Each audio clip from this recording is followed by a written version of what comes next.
So the new Twilight Zone show is out.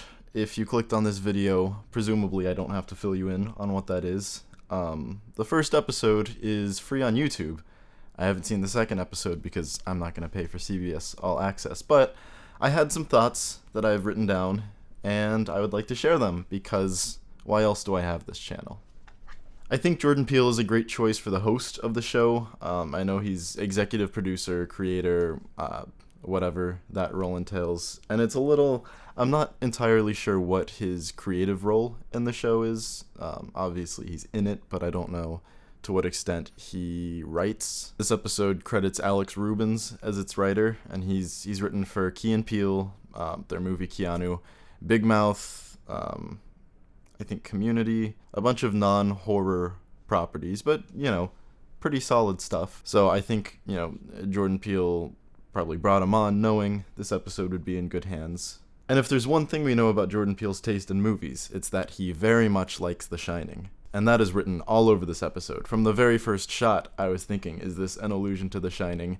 And then I saw the tables with the orbs, and I was like, okay, this looks remarkably similar to this set. And then at the very end, it was undeniably clear that it was a reference to The Shining. Which is cool. The episode doesn't have much to do thematically with The Shining, but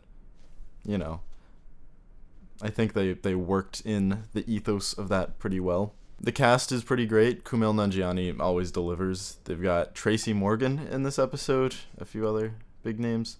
I mean, the whole show looks like it has a lot of really talented actors on board, so yeah, this is obviously no exception, being the first episode when Jordan Peele comes in and he's doing his narration and the intro. Tonally speaking, they really nailed the Twilight Zone feel. I'm no Twilight Zone aficionado, but I've seen a fair share of episodes, and I think at least the parts with Jordan Peele, they kind of nailed. The whole episode, I was thinking this feels like a Black Mirror episode, which is ironic because Black Mirror owes itself so much to the Twilight Zone. It's basically the Twilight Zone, but just episodes about technology.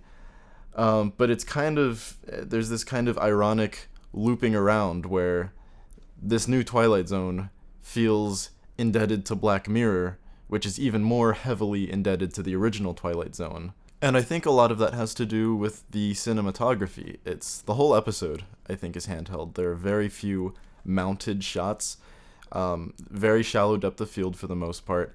Again, handheld, constantly pulling focus, and it feels very digital and modernized, which again reminds me of Black Mirror, because the Twilight Zone in terms of visuals is stylistically very different from this. Not to say I disliked it, but that's just me drawing comparisons here and there. For the most part, it looks nice. I don't love all the handheld shots, but for the most part, it's a good-looking episode. Also, the production design of the comedy club I thought was really nice. It's small, but it worked really well. Again, the Shining influence, but also the bar area felt less like The Shining. Anyway, while Rubens might have seemed like a safe choice for Peele to put in charge of writing this episode, I will say that the writing is the weakest part of the episode. The concept is neat, very Twilight Zone-esque, spooky, whatever. It does feel a little Death Note when he's, trying to, serve justice, and the scene where she literally walks in and has a book full of names. But thematically and logistically, it's different enough from Death Note that it's not like, I heard some people complaining that it's just ripping that off. I disagree. It's whatever. At first I was watching it, and I thought the concept was he's finally found stuff to make funny jokes about, but whenever he makes a funny joke, the thing that he's talking about disappears, like his dog and then his nephew. I think the trouble with that is that they started with the dog, because the rest of the episode is just people. But I was thinking, these jokes aren't funny, and I had a problem with that at first, because the whole basis, I thought, was that these were supposed to be, he finally wrote these funny jokes. Then it became clear that it wasn't that the jokes were funny, it was just that he had the names of these people and he could say whatever and people would laugh. And I don't know entirely how to feel about that. On one hand, it's cool because it's all about the names, and he's a failed comedian and he has this power, and it's not that he's learning to be a good comedian, it's just that he's a fraud, and that makes sense. But on the other hand, it sort of has to do with what I thought the episode was about thematically, and then I realized it wasn't. See, originally I thought it was about how comedians base their acts off of stuff that's happening in their own lives, and the irony in this situation is that, you know, he's telling these jokes about his own life, and as he tells these jokes, these things disappear from his life, and I thought that was a really cool concept to explore, but as it went on, it became a very, it was more about greed and, you know, sacrificing your loved ones for this idea of success, and it felt like something that we've seen 100 times, just with this flashier dressing of the Twilight Zone comedian, blah blah blah.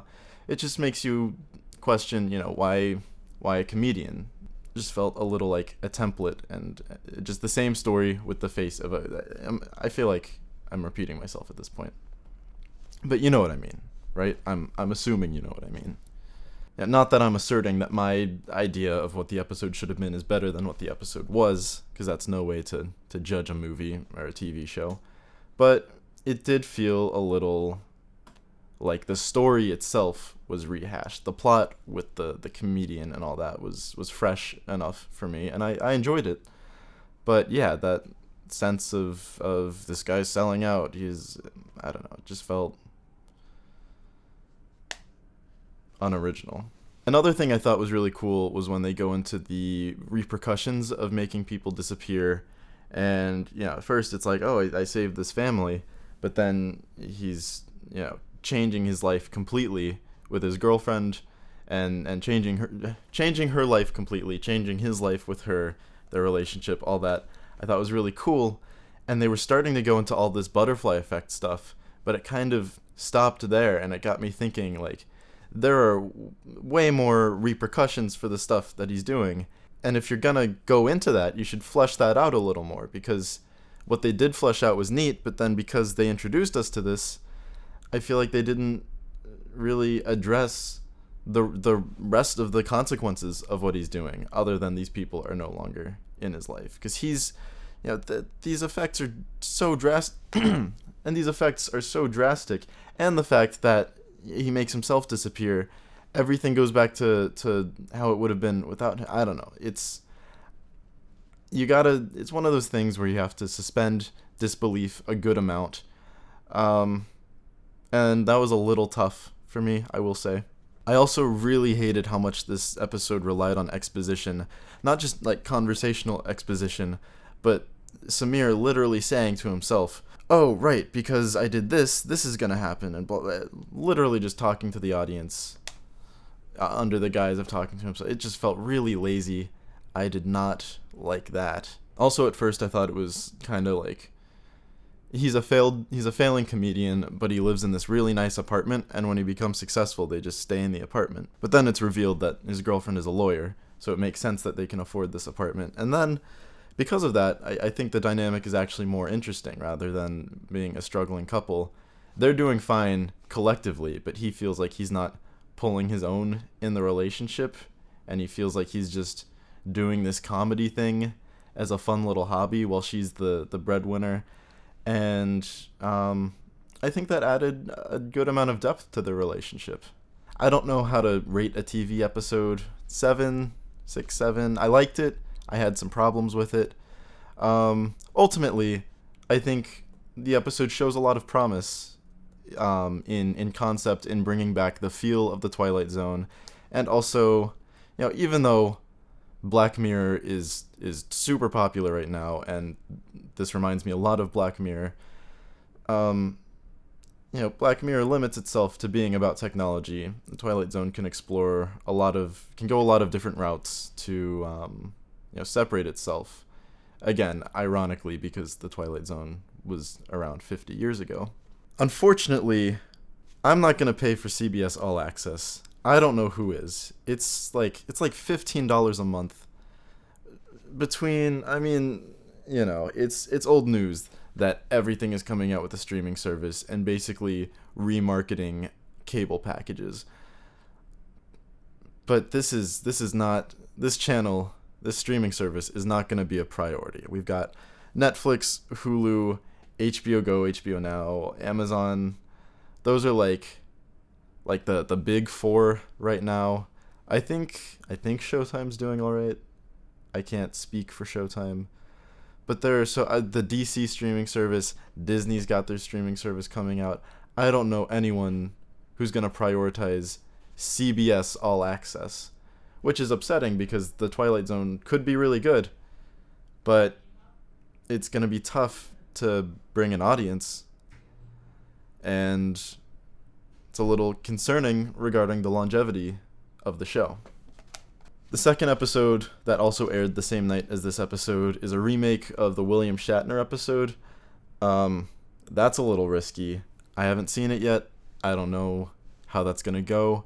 It's actually gotten, just from checking IMDb, it has higher ratings than the first one, but a lot of people brought down the score of the first episode for pretty stupid reasons. People are saying the Twilight Zone is too, SJW, which is a stupid complaint. I don't know what they could have possibly found egregious about the episode. I've heard complaints that it's too long.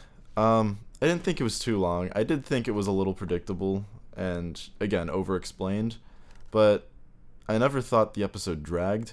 Hopefully the Twilight Zone finds an audience. Hopefully people justify to themselves subscribing to CBS All Access, because I do think this is a show worth supporting. I don't have $15 a month to do that. Hopefully other people do. That's my take. Let me know what you guys think. As far as I can tell, people actually aren't loving the show. And granted, I didn't love the first episode. I thought it was fine, but people are like, this is getting off to a rough start. I wouldn't call it a rough start. I think I'm optimistic. So, let me know. As always, social media links in the description. What I forgot to mention is that the beauty of these anthology shows is that essentially each episode has a celebrity guest star. But what's been lacking from these shows is celebrity guest writers or directors. And I think if they have some big name Hollywood writers and directors, or maybe not Hollywood, but some big name art house people, depending on how much clout the show gets, of course, I think that would be really cool. Patreon, all that good stuff. I'll see you next time. Have a nice day.